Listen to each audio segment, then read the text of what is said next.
Welcome back, everyone. Today, we're diving into a classic that's brimming with wit, intrigue, and some heavy philosophical underpinnings, The Prime of Miss Jean Brodie by Muriel Spark. If you're into books that tackle big ideas like destiny, loyalty, and generational divides, this one is for you. Plus, it's set in the beautiful city of Edinburgh, so you're in for a literary tour as well. Let's explore what makes this book so clever and captivating. The Prime of Miss Jean Brodie is a fascinating mix of themes like Calvinism and the idea of predestination. Now, stick with me here. Predestination is essentially the belief that people's destinies have already been set by God, and there's nothing we can do to change them. In this book, Miss Jean Brodie, the titular character and a rather unconventional teacher, replaces God with herself. She creates a sort of personality cult, with her students as her followers. These girls are called the Brodie set, and as children, they absolutely worship her.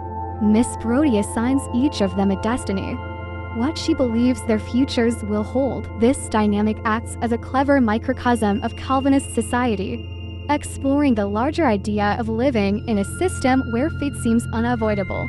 It's set in Edinburgh during the Scottish Reformation, and if you're a fan of the city, you're in for a treat. The story takes you on a vivid tour through its streets, steeped in history and atmosphere. But this isn't just about theology and history, it's a story packed with generational tension. It explores how each generation tries to learn from the mistakes of the one before, creating an ongoing dialogue across time. And if that's not enough, the theme of betrayal practically leaps off the page. It's a quick read, but one that's absurdly clever, layered, and brimming with ideas. Let's get through a part of the book that's showing how the girls respond to her influence. The 5 girls, standing very close to each other because of the boys, wore their hats each with a definite difference. These girls formed the Brodie set. That was what they had been called even before the headmistress had given them the name, in scorn, when they had moved from the junior to the senior school at the age of 12. At that time, they had been immediately recognizable as Miss Brodie's pupils, being vastly informed on a lot of subjects irrelevant to the authorized curriculum, as the headmistress said, and useless to the school as a school. These girls were discovered to have heard of the Buckmanites and Mussolini, the Italian Renaissance painters, the advantages to the skin of cleansing cream and witch hazel over honest soap and water, and the word monarchy. The interior decoration of the London house of the author of Winnie the Pooh had been described to them, as had the love lives of Charlotte Bronte and of Miss Brodie herself. They were aware of the existence of Einstein and the arguments of those who considered the Bible to be untrue. They knew the rudiments of astrology, but not the date of the Battle of Flodden or the capital of Finland. All of the Brodie set, save one, counted on its fingers, as had Miss Brodie, with accurate results more or less, by the time they were 16, and had reached the 4th form, and littered beyond the gates after school, and had adapted themselves to the orthodox regime. They remained unmistakably Brodie, and were all famous in the school, which is to say they were held in suspicion and not much liking. They had no team spirit and very little in common with each other outside their continuing friendship with Jean Brodie. She still taught in the junior department. She was held in great suspicion. Marsha Blaine School for Girls was a day school which had been partially endowed in the middle of the 19th century by the wealthy widow of an Edinburgh bookbinder. She had been an admirer of Garibaldi before she died. Her manly portrait hung in the Great Hall and was honored every Founder's Day by a bunch of hard-wearing flowers such as chrysanthemums or dahlias. These were placed in a vase beneath the portrait, upon a lectern which also held an open Bible with the text underlined in red ink. "Oh, where shall I find a virtuous woman? For her price is above rubies." The girls who loitered beneath the tree, shoulder to shoulder, very close to each other because of the boys, were all famous for something. Now, at 16, Monica Douglas was a prefect, famous mostly for mathematics, which she could do in her brain, and for her anger which, when it was lively enough, drove her to slap out to right and left. She had a very red nose, winter and summer, long dark plaits, and fat, peg-like legs. Since she had turned 16, Monica wore her Panama hat rather higher on her head than normal, perched as if it were too small and as if she knew she looked grotesque in any case. Rose Stanley was famous for sex. Her hat was placed quite unobtrusively on her blonde short hair, but she dented in the crown on either side. Eunice Gardner, small, neat and famous for her sprightly gymnastics and glamorous swimming, had the brim of her hat turned up at the front and down at the back. Sandy Stranger wore it turned up all round and as far back on her head as it could possibly go. To assist this, she had attached to her head a strip of elastic which went under the chin. Sometimes Sandy chewed this elastic, and when it was chewed down she sewed on a new piece. She was merely notorious for her small, almost non-existent eyes, but she was famous for her vowel sounds which, long ago in the long past, in the junior school, had enraptured Miss Brodie. "Well, come and recite for us, please, because it has been a tiring day." She left the web, she left the loom, she made 3 paces through the room. She saw the water lily bloom, she saw the helmet and the plume. She looked down to Camelot. "It lifts one up," Miss Brodie usually said, passing her hand outward from her breast towards the class of 10-year-old girls who were listening for the bell which would release them. Where there is no vision, Miss Brodie had assured them, the people perish. "Eunice, come and do a somersault in order that we may have comic relief." But now, the boys with their bicycles were cheerfully insulting Jenny Gray about her way of speech which she had got from her elocution classes. She was going to be an actress. She was Sandy's best friend. She wore her hat with the front brim bent sharply downward. She was the prettiest and most graceful girl of the set, and this was her fame. "Don't be a lout, Andrew," she said with her uppish tone. There were 3 Andrews among the 5 boys, and these 3 Andrews now started mimicking Jenny. "Don't be a lout, Andrew," while the girls laughed beneath their bobbing Panamas. Along came Mary McGregor, the last member of the set, whose fame rested on her being a silent lump, and nobody whom everybody could blame. With her was an outsider, Joyce Emily Hammond, the very rich girl, their delinquent, who had been recently sent to Blaine as a last hope, because no other school, no governess, could manage her. She still wore the green uniform of her old school, the others wore deep violet. The most she had done, so far, was to throw paper pellets sometimes at the singing master. She insisted on the use of her 2 names, Joyce Emily. This Joyce Emily was trying very hard to get into the famous set, and thought the 2 names might establish her as a something. But there was no chance of it, and she could not see why. Joyce Emily said, "There's a teacher coming out," and nodded towards the gates. 2 of the Andrews wheeled their bicycles out onto the road and departed. The other 3 boys remained defiantly, but looking the other way as if they might have stopped to admire the clouds on the Pentland Hills. The girls crowded round each other as if in discussion. "Good afternoon," said Miss Brodie when she approached the group. "I haven't seen you for some days. I think we won't detain these young men and their bicycles." "Good afternoon, boys." The famous set moved off with her, and Joyce, the new delinquent, followed. "I think I haven't met this new girl," said Miss Brodie, looking closely at Joyce, and when they were introduced she said, "Well, we must be on our way, my dear." Sandy looked back as Joyce Emily walked, and then skipped, leggy and uncontrolled for her age, in the opposite direction, and the Brodie set was left to their secret life as it had been 6 years ago in their childhood. "I am putting old heads on your young shoulders," Miss Brodie had told them at that time, "and all my pupils are the creme de la creme." Sandy looked with her little screwed-up eyes at Monica's very red nose and remembered this saying as she followed the set in the wake of Miss Brodie. "I should like you girls to come to supper tomorrow night," Miss Brodie said. "Make sure you are free." "The Dramatic Society ... murmured Jenny. "Sent an excuse," said Miss Brodie. "I have to consult you about a new plot which is a food to force me to resign." "Needless to say, I shall not resign," She spoke calmly as she always did in spite of her forceful words.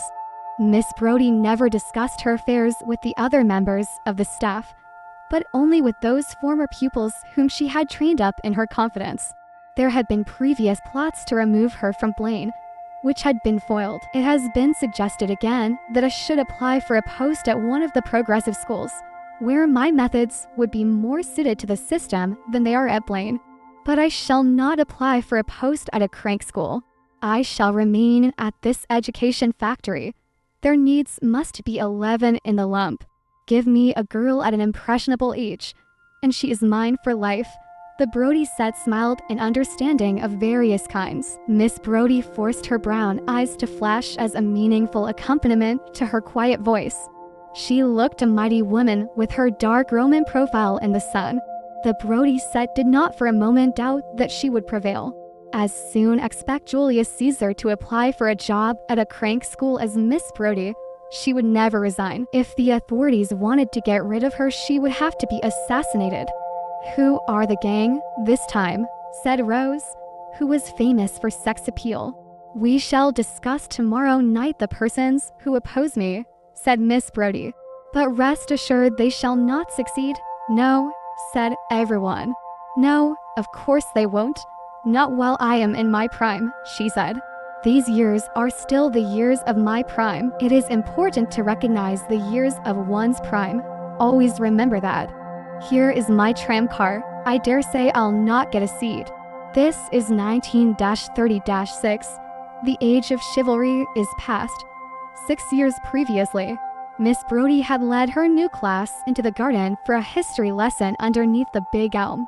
On the way through the school corridors, they passed the headmistress's study. The door was wide open. The room was empty. Little girls, said Miss Brodie, come and observe this. They clustered round the open door while she pointed to a large poster pinned with drawing pins on the opposite wall within the room. It depicted a man's big face. Underneath were the words "Safety First." This is Stanley Baldwin, who got in as Prime Minister and got out again ere long, said Miss Brodie. Miss Mackay retains him on the wall because she believes in the slogan "Safety First."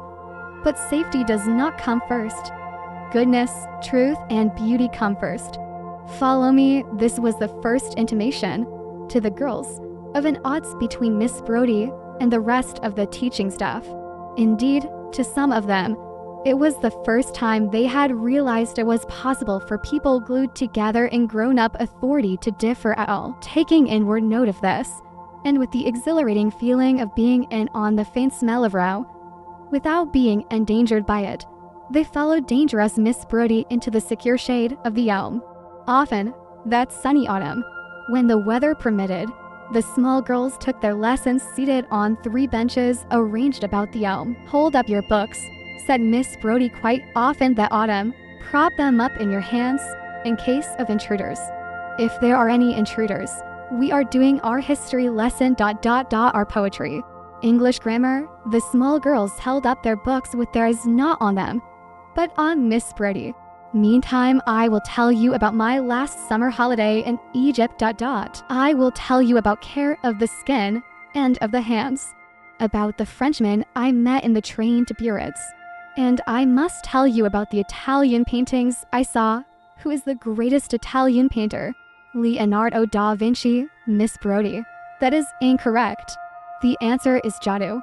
He is my favorite. Some days it seemed to Sandy that Miss Brodie's chest was flat, no bulges at all, but straight as her back. On other days her chest was breast-shaped and large, very noticeable. Something for Sandy to sit and peer at through her tiny eyes, while Miss Brodie on a day of lessons indoors stood erect, with her brown head held high, staring out of the window like Joan of Arc as she spoke. I have frequently told you, and the holidays just past have convinced me, that my prime has truly begun. One's prime is elusive. You little girls, when you grow up, must be on the alert to recognize your prime at whatever time of your life it may occur. You must then live it to the full. Mary, what have you got under your desk? What are you looking at? Mary sat lump-like and too stupid to invent something. She was too stupid ever to tell a lie. She didn't know how to cover up. "A comic, Miss Brodie," she said. "Do you mean a comedian? A droll?" Everyone tittered. "A comic paper," said Mary. "A comic paper, forsooth. How old are you?" "10, Mum. You are too old for comic papers at 10. "Give it to me." Miss Brodie looked at the colored sheets. "Tiger Tims forsooth," she said, and threw it into the waste paper basket. Perceiving eyes upon it, she lifted it out of the basket, tore it up beyond redemption, and put it back again. "Attend to me, girls. One's prime is the moment one was born for. Now that my prime has begun, why, Sandy, your attention is wandering. What have I been talking about?" "Your prime, Miss Brodie. If anyone comes along," said Miss Brodie, "in the course of the following lesson, remember that it is the hour for English grammar. Meantime, I will tell you a little of my life when I was younger than I am now, though 6 years older than the man himself." She leaned against the elm. It was one of the last autumn days when the leaves were falling in little gusts. They fell on the children, who were thankful for this excuse to wriggle and for the allowable movements in brushing the leaves from their hair and laps. Season of mists and mellow fruitfulness. "I was engaged to a young man at the beginning of the war, but he fell on Flanders Field," said Miss Brodie. "Are you thinking, Sandy, of doing a day's washing?" "No, Miss Brodie, because you have got your sleeves rolled up. I won't have to do with girls who roll up the sleeves of their blouses, however fine the weather. Roll them down at once. We are civilized beings." He fell the week before armistice was declared. He fell like an autumn leaf, although he was only 22 years of age. When we go indoors, we shall look on the map at Flanders, and the spot where my lover was laid before you were born. He was poor. He came from Ayrshire, a countryman, but a hard-working and clever scholar. He said, when he asked me to marry him, "We shall have to drink water and walk slow." That was Hugh's country way of expressing that we would live quietly. Tears had already started to drop from Sandy's little pig-like eyes, and Sandy's tears now affected her friend Jenny, later famous in the school for her beauty, who gave her sob and groped up the leg of her knickers for her handkerchief. "Hugh was killed," said Miss Brodie, "a week before the armistice. After that there was a general election, and people were saying, 'Hang the Kaiser.' Hugh was one of the flowers of the forest, lying in his grave." Rose Stanley had now begun to weep. Sandy slid her wet eyes sideways, watching the advance of Miss Mackay, head and shoulders forward, across the lawn. "I am come to see you, and I have to be off," she said. "What are you little girls crying for?" "They are moved by a story I have been telling them." "We are having a history lesson," said Miss Brodie, catching a falling leaf neatly in her hand as she spoke. "Crying over a story at 10 years of age," said Miss Mackay to the girls who had stragglingly risen from the benches, still dazed with Hugh the warrior. "I am only come to see you, and I must be off." "Well, girls, the new term has begun. I hope you all had a splendid summer holiday, and I look forward to seeing your splendid essays on how you spent them. You shouldn't be crying over history at the age of 10, my word." "You did well," said Miss Brodie to the class, when Miss Mackay had gone, "not to answer the question put to you. It is well, when in difficulties, to say never a word, neither black nor white. Speech is silver, but silence is golden." "Mary, are you listening? What was I saying?" Mary McGregor, lumpy, with merely 2 eyes, a nose and a mouth like a snowman, who was later famous for being stupid and always to blame, and who, at the age of 23, lost her life in a hotel fire, ventured, "Golden." "What did I say was golden?" Mary cast her eyes around her and up above. Sandy whispered, "The falling leaves, the falling leaves," said Mary. "Plainly," said Miss Brodie, "you were not listening to me. If only you small girls would listen to me, I would make of you cream a law cream." That wraps up our reading. So, if you're looking for a book that's short but full of depth, The Prime of Miss Jean Brodie is definitely worth your time. What do you think about the idea of predestination, or the way we inherit lessons from previous generations? Let's chat about it in the comments below. If you enjoyed this video, don't forget to like, subscribe, and share with your bookish friends. And as always, keep reading, stay curious, and I'll see you next time.